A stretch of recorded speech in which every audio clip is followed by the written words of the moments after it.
Petikan Alkitab untuk Kubah adalah daripada Kejadian 1 ayat 24 hingga 25. Berfirmanlah Allah, hendaklah bumi mengeluarkan segala jenis makhluk yang hidup, ternakan dan binatang melata, serta segala jenis binatang liar. Maka terjadilah sedemikian itu. Allah menjadikan segala jenis binatang liar dan segala jenis ternakan dan segala jenis binatang melata di muka bumi. Dan Allah melihat semua itu baik.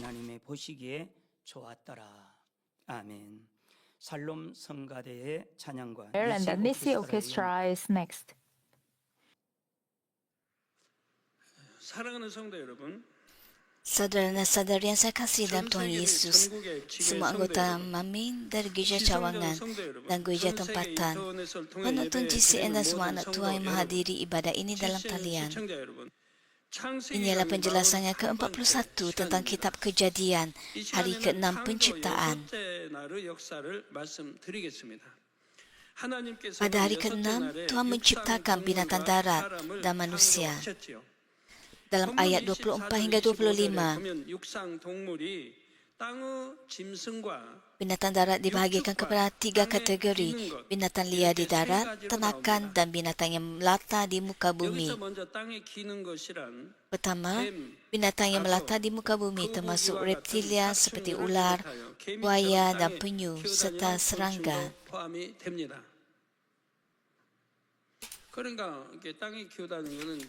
Binatang yang melata di tanah mempunyai kaki yang pendek dan leper. Itulah sebabnya binatang ini melata. Apabila bayi berusia 100 hari, mereka merangkak menggunakan tangan dan kaki. Jangan keliru dengan ular. Ular juga melata.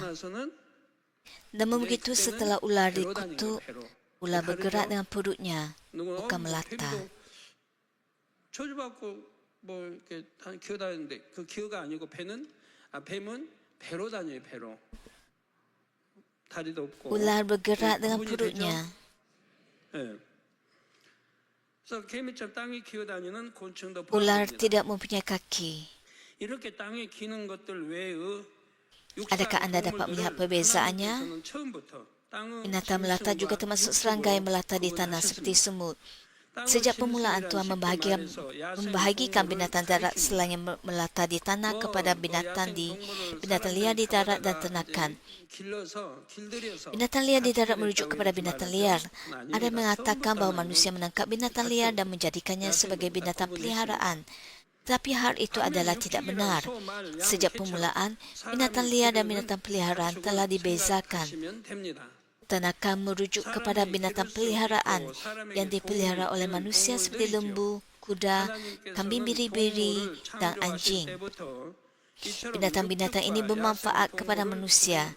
Dari masa Tuhan menciptakan binatang, Dia telah membezakan binatang peliharaan dan binatang liar kerana Dia tahu binatang mana yang diperlukan oleh manusia semasa tempoh pemupukan manusia.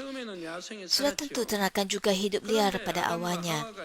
Namun begitu selepas Adam dan Hawa turun ke bumi dan melahirkan anak-anak, manusia mula memelihara ternakan. Pada awalnya mereka menangkap binatang liar, menjinakkannya dan memeliharanya di rumah. Namun begitu manusia tidak dapat menjinakkan semua binatang. Sesetengah binatang mudah dijinakkan, manakala lain sukar untuk dijinakkan. Binatang seperti lembu, kuda, kambing biri-biri dan anjing agak mudah dijinakkan oleh manusia. Sebaliknya, binatang liar seperti harimau, singa dan harimau bintang sukar dijinakkan. Penjaga zoo dan pelatih profesional sekalipun berurusan dengan binatang liar dengan berhati-hati. Ada juga situasi di mana penjaga zoo tercedera. Sudah tentu ada situasi di mana binatang liar dijinakkan melalui latihan khas untuk tujuan tertentu seperti sakas. Namun begitu, harimau dan singa tidak dapat menjadi ternakan yang hidup bersama manusia seperti lembu dan anjing. Jika hal itu berlaku, anda mungkin dapat melihara harimau dan singa sebagai penjaga rumah anda. Pada zaman moden sekarang, Sudah terdapat sistem keselamatan yang canggih, jadi perkara seperti ini tidak diperlukan. Tuhan menciptakan ternakan yang bermanfaat kepada manusia pada masa hadapan dengan membezakannya dari awal. Tuhan Bapa mempertimbangkan setiap butiran kecil untuk pemupukan manusia. Betapa bergunanya ternakan kepada manusia. Sebagai contoh, pada zaman dahulu, ketika pengangkutan belum maju, menunggang kuda merupakan cara terpantas untuk melakukan perjalanan. Selain itu, lembu bukan saja dimakan sebagai makanan, malah juga digunakan untuk mengangkut beban berat dan membantu manusia dalam pertanian. 농사일에 아주 많은 도움이 되었지요. 뭐 저랑말도 마찬가지겠고 또 Bagaimanakah 나귀도 pula dengan anjing? 마찬가지겠고. 다음으로는 Berbanding binatang lain, anjing mempunyai sifat istimewa yang setia kepada tuannya. 따르는 성질이 유벨라지요. Itulah sebabnya anjing menjadi teman rapat manusia sejak zaman dahulu dan membantu manusia dalam pelbagai cara. Selain itu, terdapat ternakan lain seperti kambing biri-biri, kambing dan kedai yang memberikan manfaat kepada manusia. Hakikatnya adalah bahawa ketika Tuhan pada kali pertama menciptakan binatang-binatang ini, Dia menjadikan binatang-binatang ini berbeza daripada binatang liar. Saudara dan saudari yang saya kasihi, Tuhan menciptakan ikan, burung dan binatang darat dari awal, masing-masing menurut jenisnya. Binatang air tidak berevolusi menjadi binatang darat. Bagaimanakah mungkin ikan paus berevolusi menjadi binatang darat? Fikirkanlah. Bagaimanakah hal itu boleh terjadi? Adakah binatang bertelur ini dapat menjadi binatang darat?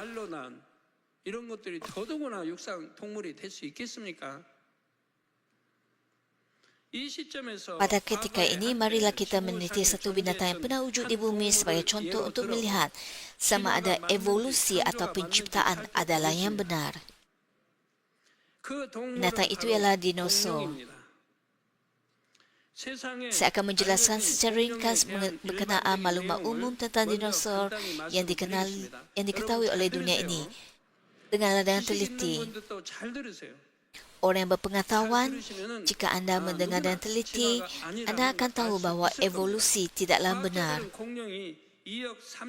Para saintis mengatakan bahawa dinosaur hidup di bumi selama kira-kira 160 juta tahun, dari 230 juta tahun yang lalu hingga 65 juta tahun yang lalu. Mereka juga mendakwa bahawa dinosaur terus berevolusi dalam tempoh itu. Terdapat kira-kira 670 spesies dinosaur dan jika dikelaskan oleh peti perinci, terdapat lebih banyak lagi spesies.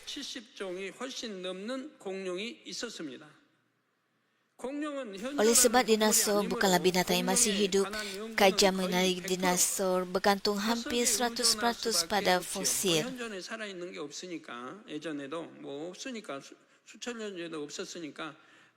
Dinosaur tidak wujud pada masa ini dan dinosaur tidak wujud ribuan tahun yang lalu ketika manusia hidup. Jadi kajian tentang dinosaur bergantung pada fosil semata-mata.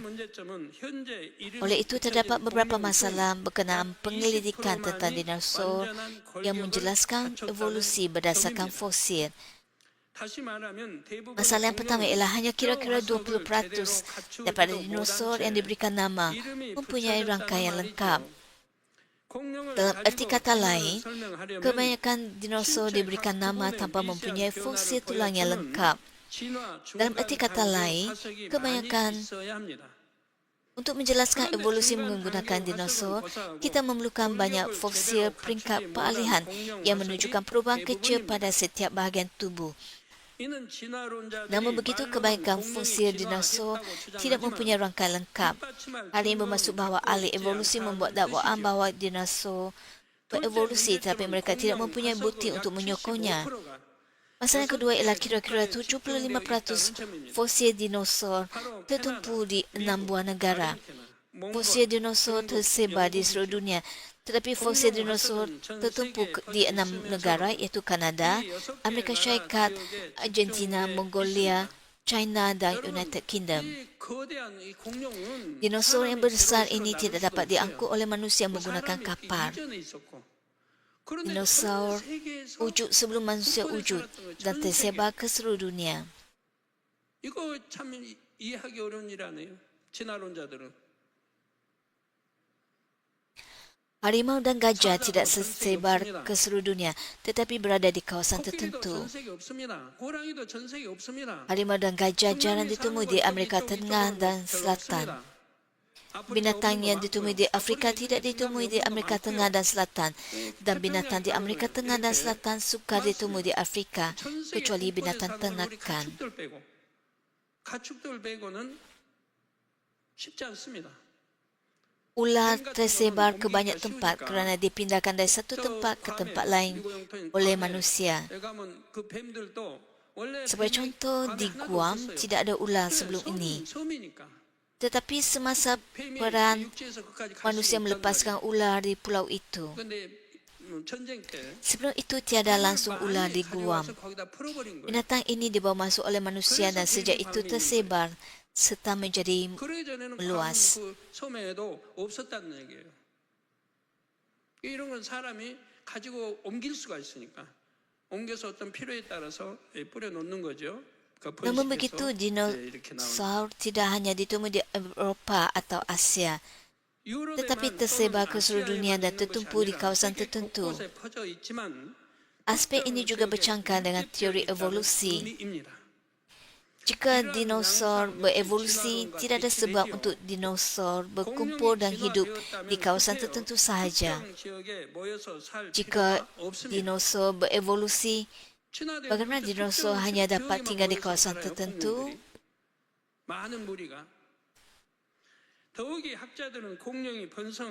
Para sarjana mengatakan bahawa semasa zaman dinosaur, terdapat tempoh panjang cuaca yang baik seperti hutan hujan tropika di seluruh dunia.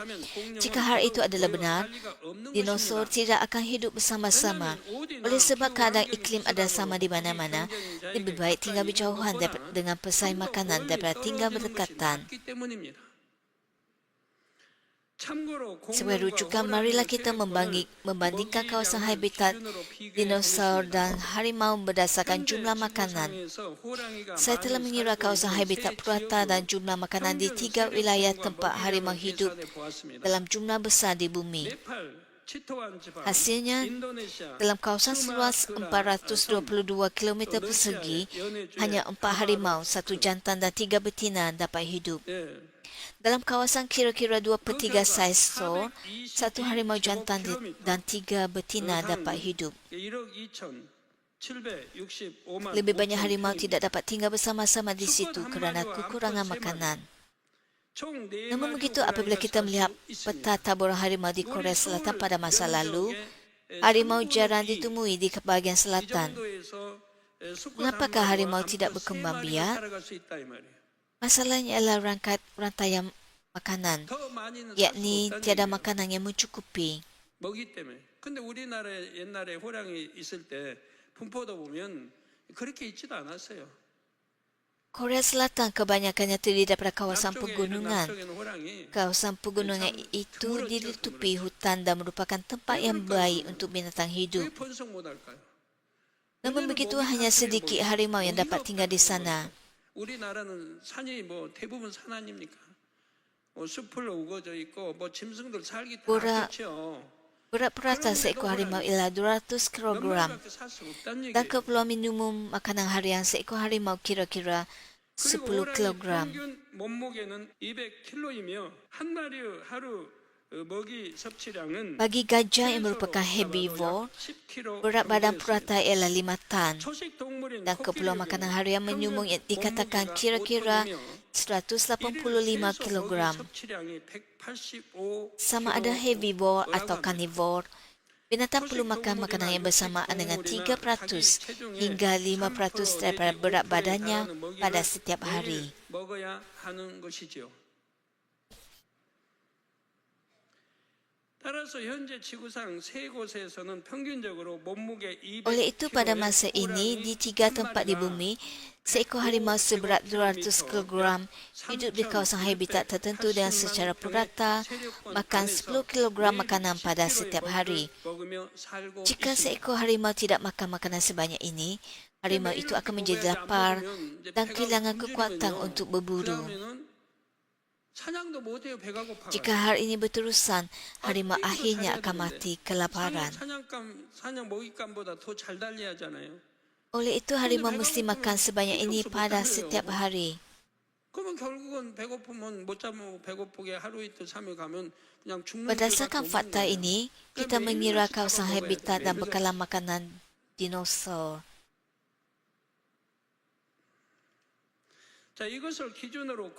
Terdapat sangat banyak binatang seperti di Afrika. Dengan begitu banyak binatang liar tersebar, tidak banyak makanan untuk singa. Oleh itu, jumlah singa agak kecil. Mengapa? Kerana tiada makanan yang mencukupi. Banyak singa bahkan mati kelaparan selepas melahirkan anak kerana tidak cukup makanan.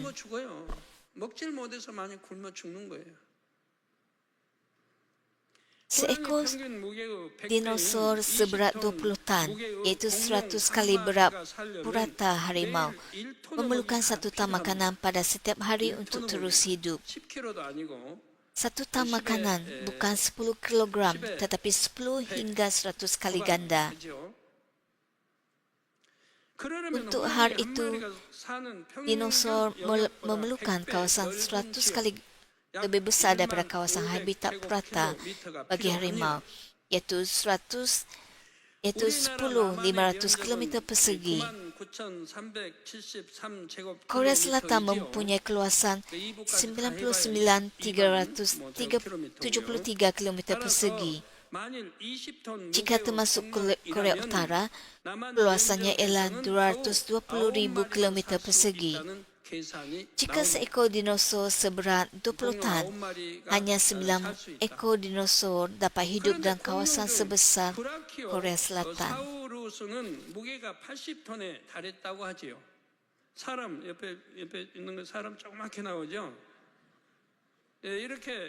Antara dinosaur, Brachiosaurus mempunyai berat 80 tan. Seperti anda lihat, dinosaur ini sangat besar berbanding dengan manusia. Jika terdapat dinosaur sebesar seperti ini, hanya 2 ekor yang dapat hidup dalam kawasan sebesar Korea Selatan. Walaupun di Korea Selatan, banyak fosil dinosaur telah ditemui di kawasan Gyeongsang-do, termasuk satu yang mempunyai berat 120 tan.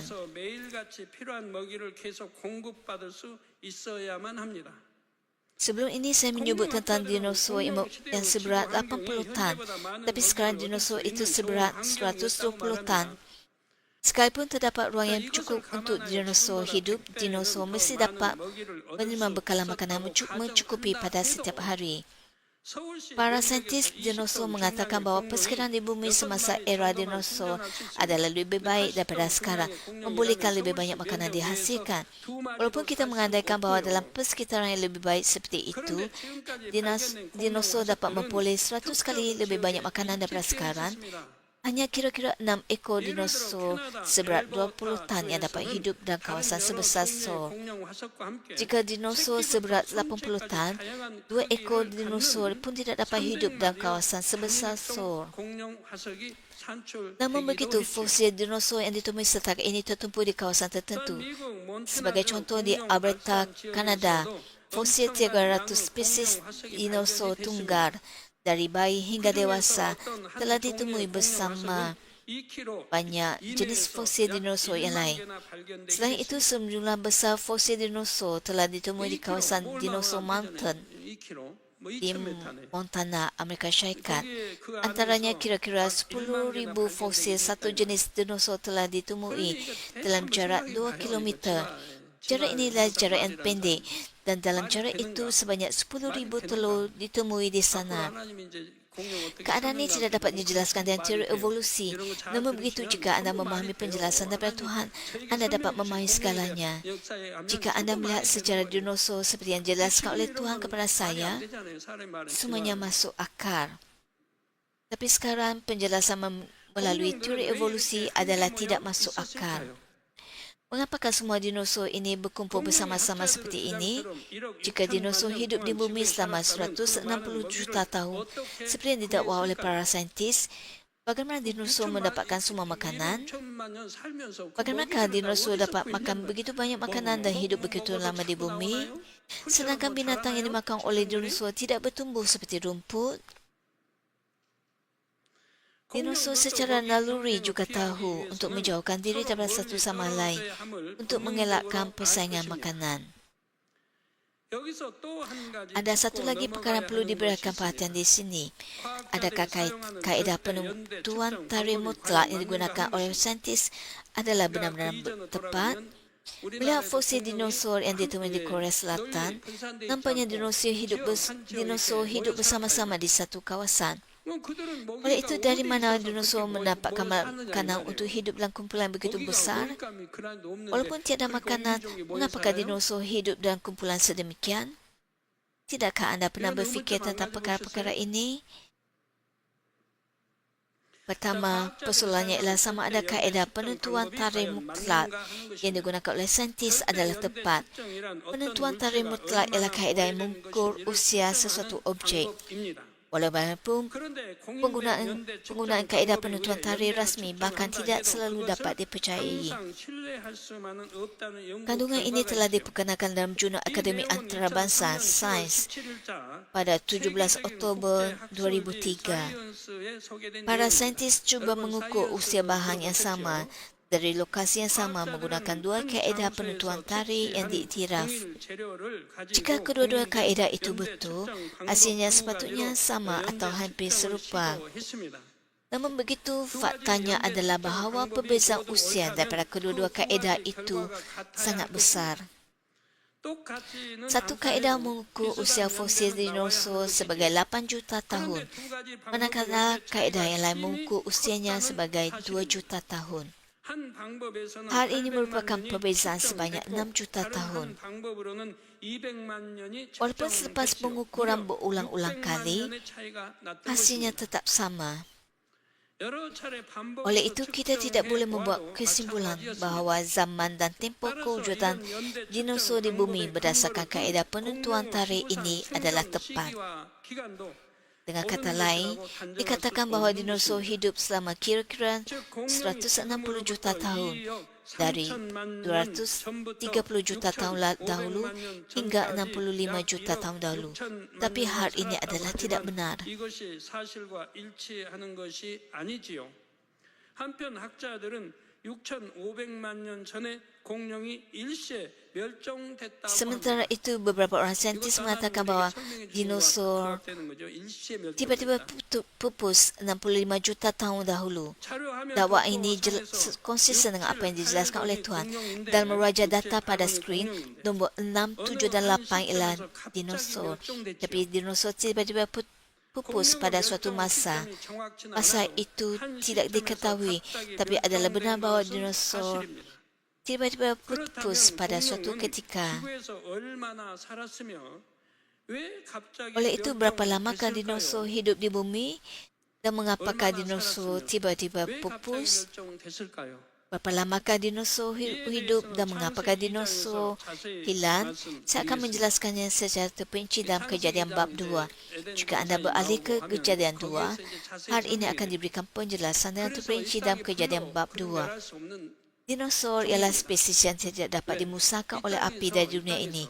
Mengapa? Dinosaur bukan binatang yang diciptakan daripada tanah di dunia ini. Dinosaur diciptakan di Eden sebagai binatang peliharaan untuk Adam. Oleh sebab dinosaur diciptakan di langit kedua, semua persekitaran dan segalanya berbeza daripada dunia ini.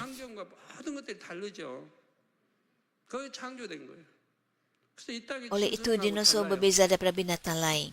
그래서 이 땅에 Binatang di dunia ini dapat dimusnahkan oleh api, tapi dinosaur telah dimusnahkan oleh api dari langit kedua. 하늘의 불로 소멸해 버렸어요. Dinosaur 제 하늘의 dimusnahkan sekaligus.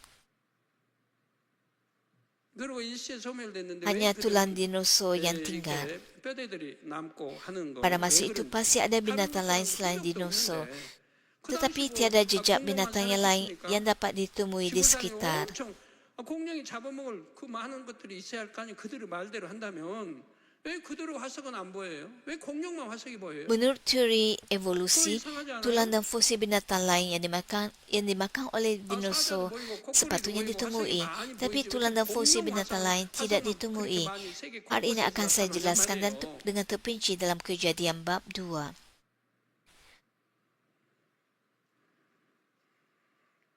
Oleh itu, kita akan menamakan perbincangan mengenai dinosaur di sini. Anda akan mempelajari apa yang berlaku kepada dinosaur dalam Kejadian bab 2. 공룡은 어떻게 해서 불로 멸하셨고 쭉 나옵니다. Saudara-saudara yang saya kasihi, antara binatang yang diciptakan oleh Tuhan pada hari ke-6, terdapat binatang yang melata di tanah. Saya telah mengatakan bahawa binatang yang melata di atas tanah termasuklah reptilia seperti kura-kura dan serangga seperti semut. Antara binatang yang melata di atas tanah, kali ini saya akan berbicara tentang semut. Para saintis telah menemui fakta menarik ketika mengkaji ekologi semut. Jumlah makanan yang dikumpulkan oleh semut berbeza-beza bergantung pada musim, sama ada musim panas atau musim sejuk. Namun begitu, jenis makanan yang dimakan oleh semut juga berbeza bergantung pada keperluan nutrien. Sebagai contoh, apabila terdapat banyak lava yang sedang membesar dan cepat, semut mencari mangsa yang kaya dengan protein, iaitu nutrien yang diperlukan oleh lava. Tiada siapa yang mengajar semut. Semut tidak belajar di sekolah. Semut tidak belajar daripada buku. Semut tidak belajar daripada ibu bapa semut. Namun begitu, semua semut bergerak secara automatik. Semut tahu makanan apa yang perlu diperoleh pada musim tertentu dan makanan apa yang perlu diberikan untuk memberikan keperluan protein lava semut. 고기 먹고 일정하지만 또 이런 거는 근데 뭐 산모는 또 아기 낳고 나면 semut juga menyediakan makanan yang kaya dengan karbohidrat untuk semut pekerja. 그래서 필요한 영양분은 단백질이 많이 든 먹잇감을 구해왔습니다. Hari ini seolah-olah semut berkumpul untuk bermesyuarat dan kemudian pergi mencari makanan berdasarkan keputusan mesyuarat itu. Bagaimanakah teori evolusi dapat menjelaskan strategi kelangsungan hidup semut yang melibatkan kerjasama dan kumpulan untuk memenuhi keperluan komuniti semut? 공동체의 필요를 위해 전체가 함께 일하는 개미들의 생존 방식을 Sementara itu, terdapat semut-semut yang menyediakan makanan dengan bercucuk tanam. Semut-semut ini yang dikenali sebagai semut pemotong daun. 한편 개미 중에는 농사를 지어서 Pemotong daun menjadi kepingan kecil lalu membawanya ke sarang, di mana semut-semut menimbungkan daun itu. 개미라 불리는 이 개미는 나뭇잎을 잘게 잘라서 개미굴로 가져다가 차곡차곡 쌓습니다. 지금 자료 Lihatlah semut menggerakkan sesuatu yang begitu besar. Daun itu lebih besar daripada badan semut sendiri. Kemudian cendawan tumbuh di situ. 자기보다 큰 거를 그러면 그곳에서 버섯이 자라고 그 버섯을 식량으로 이용하는 것입니다. Dan semut menggunakan cendawan tersebut sebagai makanan. Semut-semut ini menanam cendawan dengan cara ini. Dengan cara ini, semut juga bertani dan menyediakan makanan.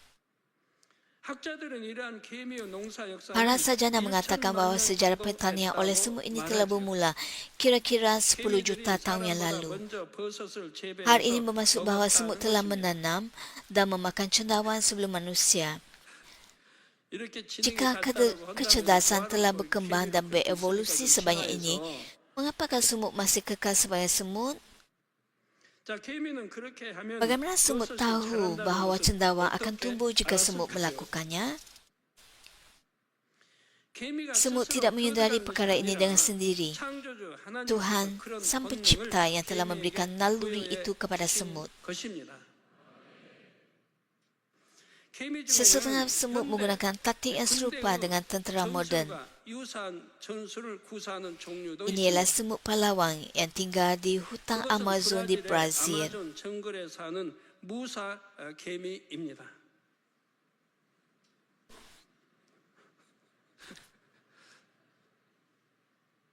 Sangat mengagumkan melihat bagaimana semut pelawang ini mencari dan mengendalikan musuh. Apabila bilangan musuh sedikit, semut itu dengan pantas menembus sejauh ke dalam wilayah musuh, memecahkan musuh kepada dua dan menyerang bahagian kiri dan kanan secara serentak. Ini adalah taktik yang biasa digunakan oleh tentera moden dalam operasi ofensif. Sebaliknya, jika musuh lebih banyak, semut menggunakan formasi pertempuran berbentuk kipas. Apabila pertempuran menjadi tegang, pasukan khas yang telah disiapkan di bahagian belakang dikerahkan untuk melaksanakan operasi. Selain itu, mangsa yang ditangkap dihantar ke bahagian belakang oleh unit simpanan yang menunggu di belakang formasi berbentuk kipas. Dipercayai bahawa taktik pertempuran tentera moden berasal dari semut ini.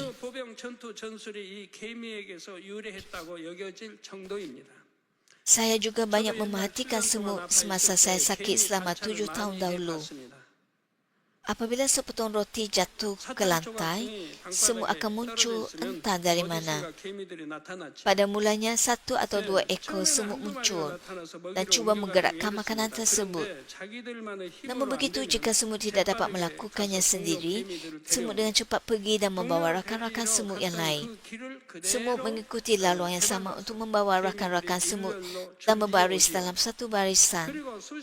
Kemudian berpuluh-puluh atau ratusan semut bekerjasama untuk menggerakkan makanan tersebut.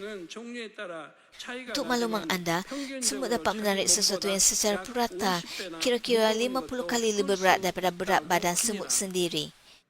Hal ini bersama dengan seorang yang membawa seberat 60 kg menarik objek seberat 3 tan. Maksudnya 3,000 kg. Ini merupakan kekuatan yang benar-benar luar biasa. Amsal 6 ayat 6 hingga 8 menyatakan, pergilah kepada semut, hai pemalas. Perhatikanlah cara hidupnya dan jadilah arif. Meskipun tidak mempunyai pemimpin, pengawas atau penguasa, yang menyediakan makanannya pada musim panas dan mengumpulkan perbekalan pada musim menuai. Seperti yang dinyatakan dalam ayat ini, semut tidak mempunyai ketua, pengawas atau penguasa, tapi semut hidup bersama-sama sebagai komuniti. Dengan berpusatkan 100 semut, semua semut tahu apa yang perlu dilakukan dan melaksanakan tugas dengan rajin dan bersungguh-sungguh. Apabila semut mengumpulkan makanan, anda dapat melihat bahawa semua semut bekerja bersama-sama. Tanpa ada yang memberitahu semut tentang apa yang perlu dilakukan, semua semut bekerja sama sebagai satu tubuh. Semut juga bergerak dengan sangat teratur. Kekuatan seekor semut individu adalah lemah, tetapi apabila semut berkumpul bersama-sama, semut menunjukkan kekuatan yang luar biasa. Jika seekor binatang liar diserang oleh sekumpulan semut, binatang itu akan menghadapi kesukaran untuk bertahan hidup. Jika semua anggota gereja kita menjadi satu seperti ini, kita akan dapat menunjukkan kekuatan yang jauh lebih besar daripada yang kita miliki sekarang.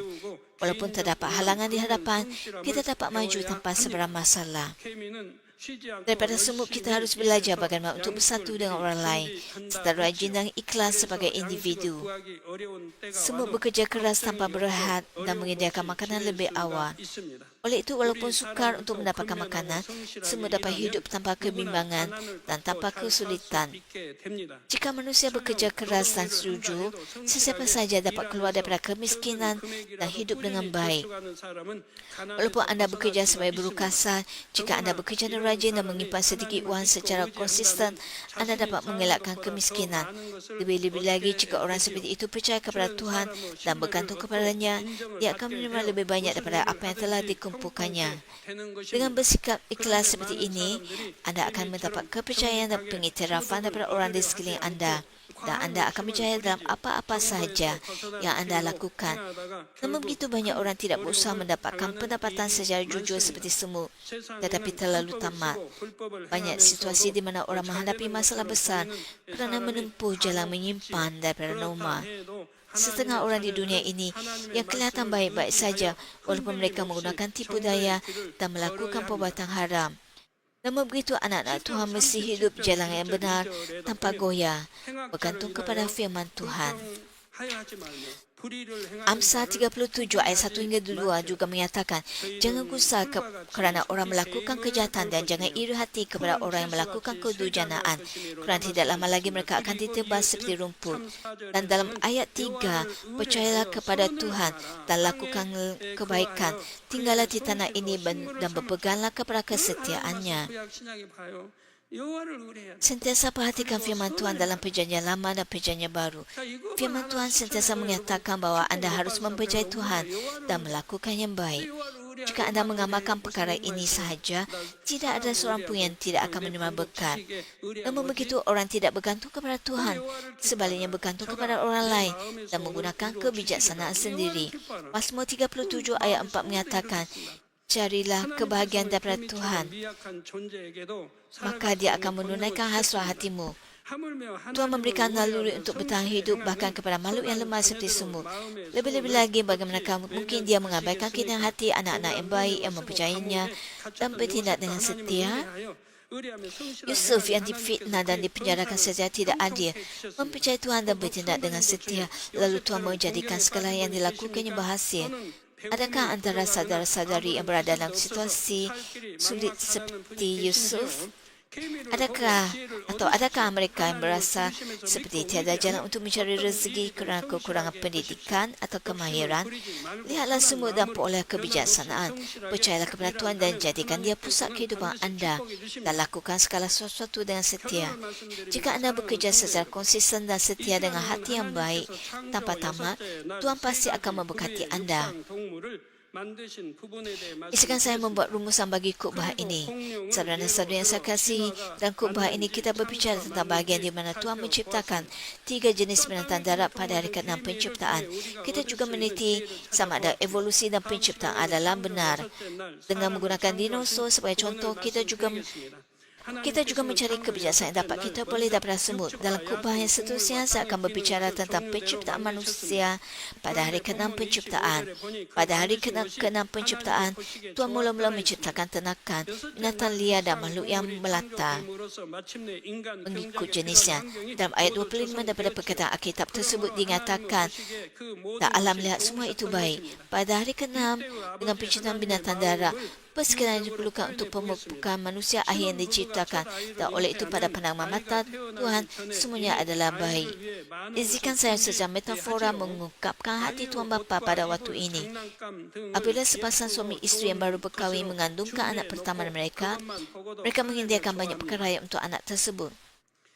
Mereka menyediakan pakaian cantik dan baik, tempat tidur, mainan dan sebagainya untuk anak itu, dan mereka berasa teruja dan gembira hanya dengan melihatnya. Tuhan Bapa juga berasa gembira apabila dia melihat bahawa persekalian di bumi telah diciptakan untuk menjadi asas bagi pemupukan manusia untuk memperoleh anak-anak yang sejati. Tuhan Bapa kita menciptakan manusia dengan penuh keterujaan dan harapan. Apabila saudara dan saudari melakukan kebaikan dengan iman mereka, Tuhan berasa sangat gembira. Dia ingin bekerja menurut iman tersebut. Namun begitu, anda juga harus merenung, belajar dan mempraktikkan masuk iman itu. Saya telah mengajarkan perkara ini kepada anda berkali-kali. Tuhan Bapa juga telah bersabar dengan harapan untuk memperoleh anak-anak yang sejati. Siapakah yang dapat menjadi anak sejatinya? Anda yang telah memahami sejarah penciptaan yang asas melalui khutbah penjelasan tentang kejadian ini mesti menjadi anak sejati Tuhan Bapa.